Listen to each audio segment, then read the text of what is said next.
ನಮ್ಮ ಕರಾವಳಿ ಭಾಗದ ಅತ್ಯಂತ ಜನಪ್ರಿಯ ಕ್ರೀಡೆಯಾದಂಥ ಕಂಬಳಕ್ಕೆ ನಿನ್ನೆ ಮಾನ್ಯ ಉಚ್ಚ ನ್ಯಾಯಾಲಯವು ಭಾಳ ಒಂದು ಮಹತ್ವದ ತೀರ್ಪನ್ನು ನೀಡಲಿಕ್ಕೆ ಸಜ್ಜಾಗಿದೆ.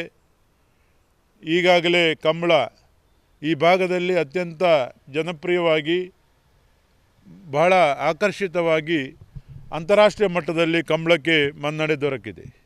ಈಗಾಗಲೇ ಕರ್ನಾಟಕ ಸರ್ಕಾರ ಈ ಕ್ರೀಡೆಯನ್ನು ರಾಜ್ಯ ಕ್ರೀಡೆಯಾಗಿ ಮಾನ್ಯತೆ ನೀಡಿ ಮಾನ್ಯ ಮುಖ್ಯಮಂತ್ರಿಗಳು ಆದೇಶ ನೀಡಿ ರಾಜ್ಯ ಕಂಬಳ ಅಸೋಸಿಯೇಷನನ್ನು ಸರ್ಕಾರ ಮಾನ್ಯ ಮಾಡಿದೆ. ಈ ನಿನ್ನೆಯ ತೀರ್ಪು ನಮ್ಮ ಕಂಬಳ ಕೇವಲ ನಮ್ಮ ಉಡುಪಿ, ಮಂಗಳೂರು ಅಥವಾ ಕಾಸರಗೋಡು ಜಿಲ್ಲೆಗೆ ಸೀಮಿತ ಅಲ್ಲ. ರಾಜ್ಯದ ಯಾವ ಮೂಲೆಯಲ್ಲೂ ಕೂಡ ಕಂಬಳವನ್ನು ಆಯೋಜನೆ ಮಾಡಬಹುದು ಎಂಬ ಒಂದು ಬಹಳ ದೊಡ್ಡ ತೀರ್ಪು ನಮ್ಮ ಕಂಬಳ ಅಭಿಮಾನಿಗಳ ಪರವಾಗಿದೆ.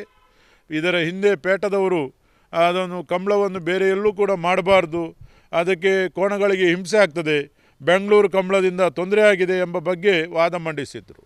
ಈ ಬಗ್ಗೆ ವಾದ ವಿವಾದವನ್ನು ಆಲಿಸಿದ ನಮ್ಮ ಪರವಾಗಿ ಕರ್ನಾಟಕದ ಅಡ್ವೊಕೇಟ್ ಜನರಲ್ ಶಶಿಕಿರಣ್ ಶೆಟ್ಟಿಯವರು ನಮ್ಮ ಪರವಾಗಿ ವಾದಿಸಿದ್ದಾರೆ. ಅದರೊಟ್ಟಿಗೆ 3 ಜನ ನಮ್ಮ ಕಂಬಳ ಸಮಿತಿಯ ವಕೀಲರು ಕೂಡ ವಾದಿಸಿದ್ದಾರೆ. ಭಾಳ ಸುಂದರವಾಗಿ ಒಂದು ಜಜ್ಮೆಂಟ್ ಕೂಡ ಆಗಿದೆ.